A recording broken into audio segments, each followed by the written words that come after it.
Hi everyone. तो अपन पढ़ रहे थे दर्पणों के बारे में, ठीक है, जिसमें से अपन ने अवतल और उत्तल दर्पण के बारे में पढ़ लिया। अब अपन पढ़ेंगे इनका जो दर्पण सूत्र होता है, यानी कि जिससे जैसे बिंब से यानी ध्रुव से बिंब की दूरी या फिर ध्रुव से प्रतिबिंब की दूरी या अपन कहें फोकस दूरी कैसे ज्ञात कर सकते हैं। तो उसके लिए अपन को एक दर्पण सूत्र की आवश्यकता होगी जो ऐसे होता है, यानी कि दर्पण सूत्र के बारे में अपन पढ़ेंगे, ठीक है, या मिरर फॉर्मूला, ठीक है।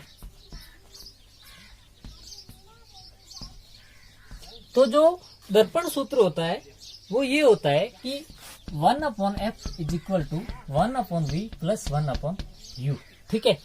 ये होता है दर्पण सूत्र या अपन कहें मिरर फॉर्मूला, ठीक है। इसमें जो f होता है वो होता है ध्रुव से फोकस की दूरी, ठीक है, फोकस की दूरी, या अपन इसे फोकस दूरी भी कह सकते हैं, ठीक है।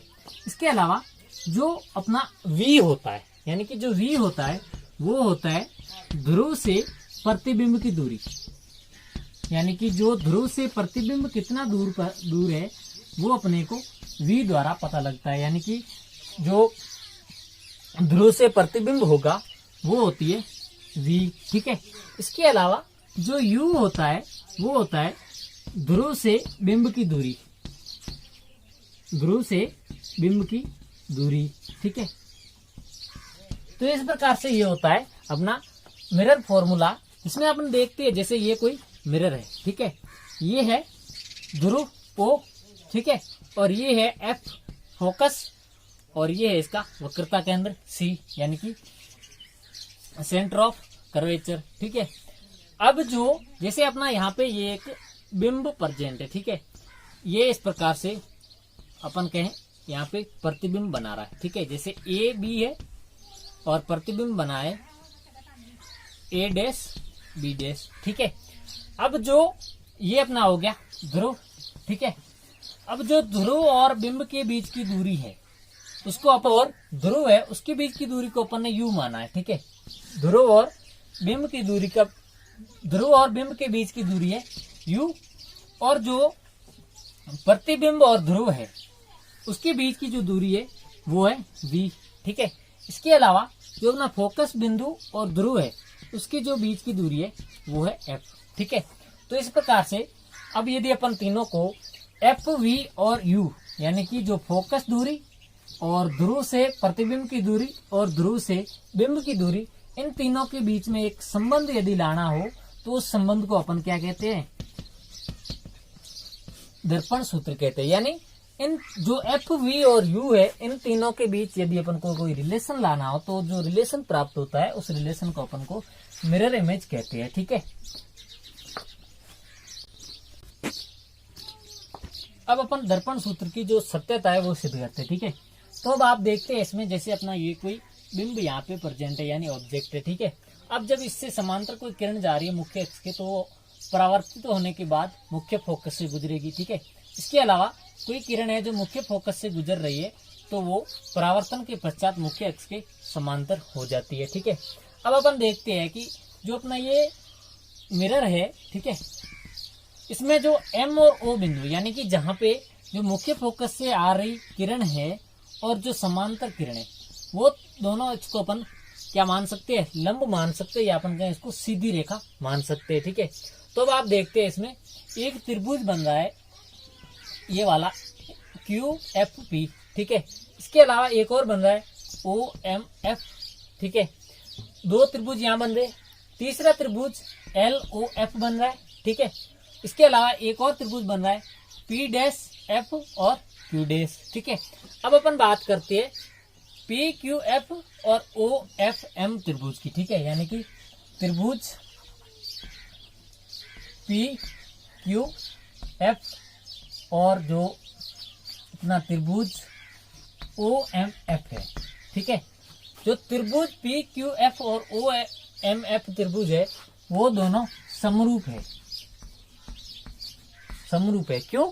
क्योंकि इनका जो आधार है वो सेम है और जो अपन कहे लंब है वो बराबर है, ठीक है।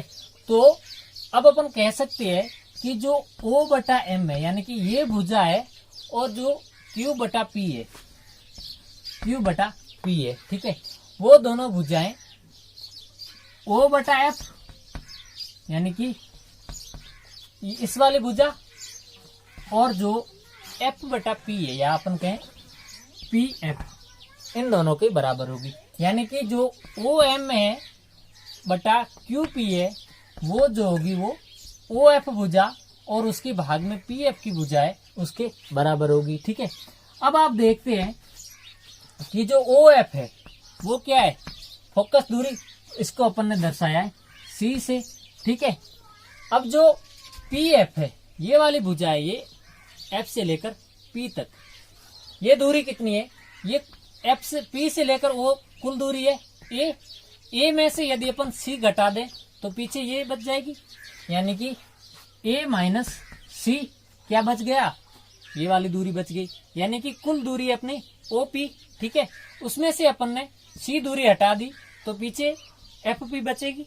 ठीक है, तो कुल मिला के अपनी हो गई C बटा A माइनस C।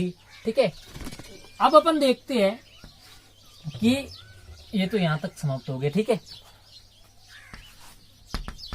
क्योंकि अब अपन देखते हैं कि जो O बटा M है, ठीक है, O बटा M और इस त्रिभुज का P dash Q, P dash और Q डैश, ये दोनों भुजाएं बराबर है। क्यों? क्योंकि ये रेखा यहां से समांतर आ रही है, तो इन दोनों, इसको अपन क्या मान रहे हैं, एक लंब मान रहे हैं।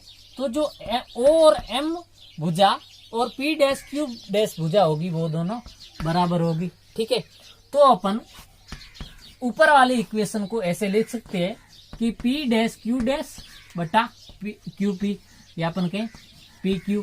ठीक है, बराबर किसकी है, C बटा A माइनस C। इसको दे दिया समीकरण 1। ठीक है, क्यों? क्योंकि जो O और M भुजा है उसको अपन ने P डैश Q डैश भुजा के बराबर मान लिया, तो जो P डैश Q डैश बटा PQ होगा वो C बटा A माइनस C होगा। ठीक है, इसके अलावा अब अपना जो दूसरा त्रिभुज है FOL और P dash Q dash F, इसको देखते हैं।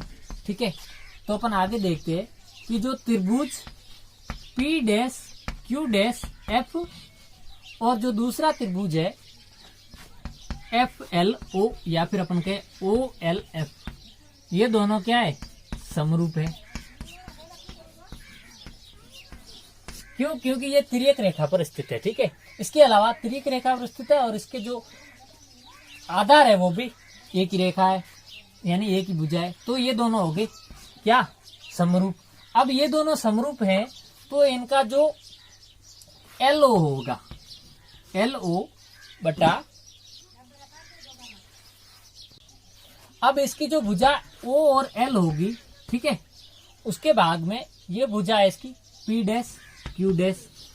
ठीक है, ये दोनों किसके बराबर होगी, इसका जो आधार है, इस त्रिभुज का आधार क्या है, FLO का OF। ठीक है, OF बटा में इस त्रिभुज का आधार क्या है, अपन कहे P डैश F।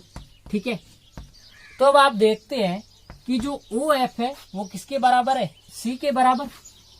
ठीक है, और जो P डैश O डैश है वो कितना है, कुल इतना है। ठीक है, P डैश O डैश, इसमें से यदि अपन C घटा दे यानी कि F और O घटा दे तो पीछे कितना बचेगा, यही बचेगा। अपन को क्या चाहिए, P डैश F चाहिए, तो ये इतना ही बचेगा। यानी कि यदि अपन B में से कुल कितना है, P डैश O, यानी कि वो उसकी दूरी किसके बराबर है, B के बराबर, उसमें से यदि अपन C हटा दें तो पीछे इतनी बच जाएगी जो अपन को चाहिए, P डैश F, यानी कि B माइनस C। ठीक है, इसके अलावा अपन देखते हैं कि जो, चूंकि जो ये L और O है, यानी कि L O भुजा है वो P और Q के बराबर है, यानी कि जो L और O भुजा है वो P और Q भुजा के बराबर है।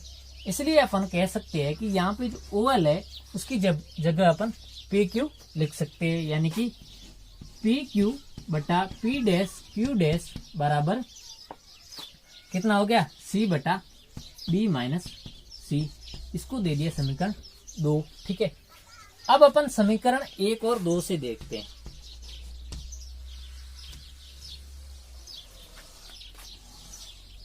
यानी कि समीकरण 1 और 2 से। ये समीकरण अपना 1 है, ये 2 है, ठीक है। तो इसमें आप देखते हैं कि ये है पी क्यू बटा पी डैश क्यू डैश और ये है पी डैश क्यू डैश बटा पी क्यू, यानी कि इसको यदि अपन जैसे इसको ऊपर कर दें, पी क्यू को ऊपर करके पी डैश क्यू डैश को नीचे करेंगे तो ये दोनों बराबर हो जाएंगे। यानी कहने का मतलब ये हुआ कि पी डैश क्यू डैश बटा पी क्यू, समीकरण 1 वाला उसको अपन उल्टा कर दिया, ये बराबर है पी डैश क्यू डैश बटा पी क्यू दूसरे वाले समीकरण के। यानी कि अपन कह सकते हैं कि इसको अपन ने उल्टा लिख दिया, यानी कि a माइनस सी बटा सी, ठीक है। ये किसके बराबर है, c बटा b माइनस सी, यानी कि c बटा b माइनस सी, ठीक है। अब अपन क्या करते हैं कि जो इसको अपन वज्र गुणा कर देते हैं, ठीक है, क्रॉस मल्टीप्लिकेशन करते हैं। तो वज्र गुणा करने पर देखते हैं कि जो सबसे पहले अपन इसका वज्र गुणा करते हैं, ठीक है। तो आप देखते हैं कि यदि b को a से गुणा किया तो a b हो गया, ठीक है। बाद में माइनस का निशान तो माइनस, b को c से गुणा किया तो b c हो गया, ठीक है। अब माइनस लगाते हैं, ठीक है। अब अपन ने c को a से गुणा किया तो हो गया ac, ठीक है। और c को c से गुणा किया माइनस c का स्क्वायर, ठीक है। ये भी माइनस में, ये भी माइनस में, तो ये हो गया प्लस c का स्क्वायर, ठीक है। अब इसके बराबर में क्या है कि c को c से गुणा किया तो ये हो गया c स्क्वायर, ठीक है। अब आप देखते हैं कि यदि दोनों साइड यदि प्लस में, दोनों c स्क्वायर दोनों प्लस में, तो आपस में कट हो जाएंगे, ठीक है। बचा क्या, A B minus B C minus A C बराबर 1 या अपन कहें 0, ठीक है, या अपन 1 कह सकते हैं, ठीक है। अब आगे अपन रख देते हैं ए बी को यहीं पे रख देते हैं, जो अपना ए बी है उसको अपन यहीं पे रखते हैं। अब इसमें से बी सी और ए सी को उस साइड ले जाते हैं, यानी कि बराबर के इस साइड है, मतलब लेफ्ट हैंड साइड है, तो अपन इसको राइट हैंड साइड ले जाते हैं तो ये प्लस में हो जाता है, यानी कि प्लस लगाने की जरूरत ए सी, ठीक है। और ये बी सी भी माइनस में तो उधर चला जाएगा प्लस बी सी, ठीक है। तो अपना लास्ट इक्वेशन क्या आ गया, ए बी बराबर ए सी प्लस बी सी, ठीक है।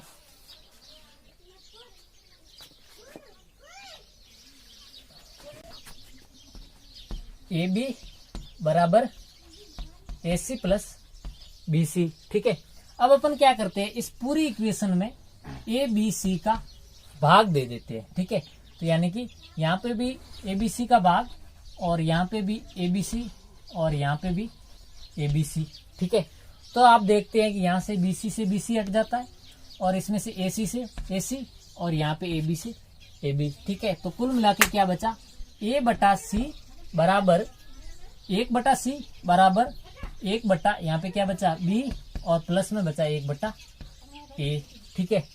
तो अब आप देखते हैं कि जो 1/c है वो क्या है, c क्या है, f है, ठीक है। यानी कि फोकस और ध्रुव के बीच की दूरी को अपन ने f माना था, तो ये हो गया 1/f is equal to 1/b। तो b क्या है, ये अपना b था, यहाँ पे b क्या था, ध्रुव से प्रतिबिंब की दूरी, और ध्रुव से प्रतिबिंब की दूरी को अपन क्या मानते हैं, v, ठीक है। इसके अलावा 1/a है, तो जो a है वो क्या है, ध्रुव से बिंब की दूरी, और ध्रुव से बिंब की दूरी को अपन क्या मानते हैं, u, ठीक है। तो ये हो गया आपका दर्पण सूत्र, यानी कि मिरर फॉर्मूला, ठीक है। अब अपन इस सूत्र के द्वारा जैसे यहाँ पे यदि अपन को v और u दिया हुआ हो तो अपन f ज्ञात कर सकते हैं। इसके अलावा यदि अपन को f और u दिया हुआ हो तो v भी ज्ञात कर सकते हैं, ठीक है। तो ये था अपना दर्पण सूत्र। आई होप आपको ये समझ में आया होगा। अब अपन इससे रिलेटेड एक क्वेश्चन करते हैं, ठीक है। अब अपन इससे रिलेटेड एक क्वेश्चन करते हैं, ठीक है। अपने को एक दिया गया है अवतल दर्पण, ठीक है, यानी कि कॉनकेव मिरर, ठीक है। अवतल दर्पण दिया गया है जिसकी जो फोकस दूरी है ठीक है, फोकस दूरी है वो दी गई है 80 सेमी। ठीक है, फोकस दूरी दी गई है 80 सेमी। और जो वस्तु की दूरी है, वस्तु की जो ध्रुव से दूरी है वो दी गई है 20 सेमी। ठीक है, 20 सेमी। अब अपन को ज्ञात करना है ध्रुव से प्रतिबिंब की दूरी, ध्रुव से प्रतिबिंब की दूरी,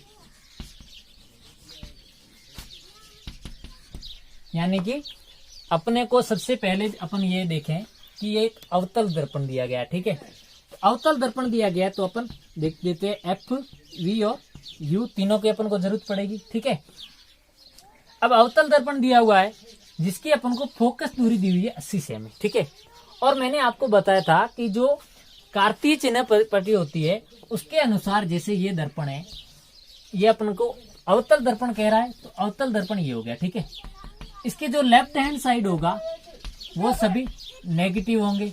ठीक है, और जो राइट हैंड साइड होगा वो सभी पॉजिटिव होंगे। ठीक है, अब इसी आधार पर अपन देखते हैं कि अपने को दी हुई है फोकस दूरी, यानी कि एफ, फोकस दूरी दी हुई है 80 सेमी, और जो फोकस होता है वो लेफ्ट हैंड साइड में होता है, यानी कि ये हो गया इस साइड है, यानी कि लेफ्ट हैंड साइड है तो अपन इसको माइनस में लिखेंगे, तो ये हो गया -80 सेमी।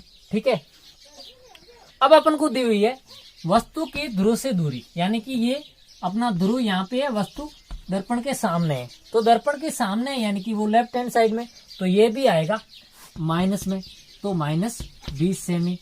अब अपन को ज्ञात करना है प्रतिबिंब की दूरी, यानी कि अपन को क्या ज्ञात करना है, यू ज्ञात करना है। ठीक है,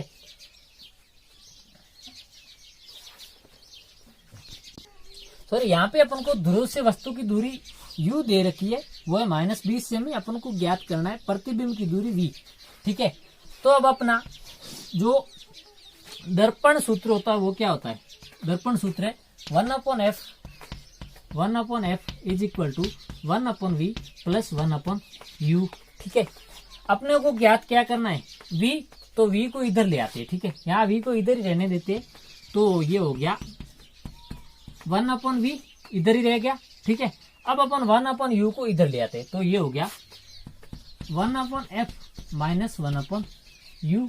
ठीक है, तो अब आप देखते हैं कि अपना 1/v is equal to 1/f, 1/f अपना कितना है, f दिया हुआ है -80 सेमी, तो ये हो गया 1/-80 सेमी। ठीक है, अब तो ये हो गया अपना 1/80। ठीक है, माइनस में माइनस, अब अपने को यहाँ पे -1/u लिखना है। 1/u का मान कितना है, -20 है। ठीक है, यानी u का मान कितना है, -20 है। एक ये माइनस, एक ये सूत्र वाला माइनस, कितना हो गया, प्लस, माइनस माइनस प्लस होता है, तो ये हो गया प्लस।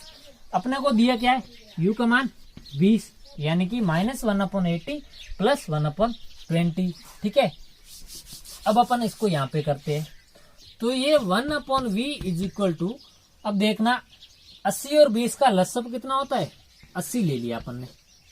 ठीक है, अब 80 में 80 का भाग कितनी बार गया, एक बार, एक के आगे माइनस लगा हुआ है तो -1 बार। ठीक है, अब प्लस लगा हुआ है तो प्लस, अब ये अपना ले लिया 80 लसब लिया है। ठीक है, 80 में यदि अपन 20 का भाग देंगे तो कितने बार जाएगा, 4 बार। ठीक है, तो ये हो गया -1 प्लस 4। अब ये माइनस और प्लस कितना होगा, माइनस, यानी कि 4 में से 1 कम होगा, कितना बचेगा, 3। ठीक है, और नीचे क्या है, 80 है, तो 1/v इज इक्वल टू 3/80। ठीक है, लेकिन अपने को ज्ञात क्या करना है, क्या करना है, v ज्ञात करनी है, तो v ज्ञात ये है 1/v, इसको उल्टा कर लेंगे तो v/1 या अपन कहें v आ जाएगा। ठीक है, अब जैसे ही अपन ने इसको उल्टा किया तो आगे वाले को भी उल्टा कर देते हैं, यानी कि 80/3। ठीक है, अब जब 80/3 आ गया है तो अपन इसको भाग देंगे। ठीक है, तो 8 में 3 का भाग गया 2 बार। ठीक है, पीछे कितने बचे, 2, हो गया 20, 20 में 3 का भाग कितनी बार, 6 बार, पीछे कितने बचे, 2, अब ये हो गया 6 बार, यानी कि इसका उत्तर आ गया, यानी v इज इक्वल टू 26.66, या अपन इसको बार बार आ रहा तो 6-7 लिख सकते हैं, ये आ गया सेमी में। अब आप देखते हैं कि जो v आया है वो अपना प्लस में आया है, ठीक है। तो मैंने पहले ही आपको बता दिया था कि जो राइट हैंड साइड होगा वो प्लस होगा, ठीक है। तो यानी कि जो अपना प्रतिबिंब है वो दर्पण के पीछे बनेगा, क्यों? क्योंकि यहाँ प्लस में आया है, तो ये हो गया प्रतिबिंब बनेगा दर्पण के पीछे, ठीक है। इसके अलावा जो प्रतिबिंब है वो 26.67, यानी कि अपना बिंब कितना था, 20 सेमी पे था, तो ये आया 26.67 सेमी, यानी कि ये प्लस में है, तो मुख्य अक्ष के ऊपर होगा, वो भी प्लस में आता है, यानी कि क्या बनेगा, पीछे बनेगा, सीधा बनेगा, और दर्पण के पीछे इसलिए ये आभासी है, यानी कि वर्चुअल है। तो इस फॉर्मूले के द्वारा अपन एक तो दर्पण कहाँ बनेगा उसका पता लगा सकते हैं, दर्पण कितनी दूरी पर बनाएगा उसका भी पता लगा सकते हैं, यानी कि v का मान पता लगा सकते हैं। इसके अलावा दर्पण सीधा बनेगा कि उल्टा बनेगा उसका पता लगा सकते हैं, यानी यदि वो प्लस में आ रहा है यानी मुख्य अक्ष के ऊपर है तो वो सीधा है, यदि माइनस में आ रहा है तो वो नीचे है, यानी कि उल्टा है। इसके अलावा यदि वो दर्पण के पीछे यानी प्लस में है तो वो दर्पण के पीछे है तो वो कैसा है, आभासी है, ठीक है। तो इस प्रकार से अपन प्रतिबिंब की प्रकृति या अपन कहें उसकी स्थिति का इस दर्पण सूत्र द्वारा आराम से पता लगा सकते हैं, ठीक है। तो ये थी अपनी आज की क्लास जिसमें अपन ने दर्पण सूत्र के बारे में पढ़ा। आई होप आपको ये समझ में आई होगी। Thank you so much.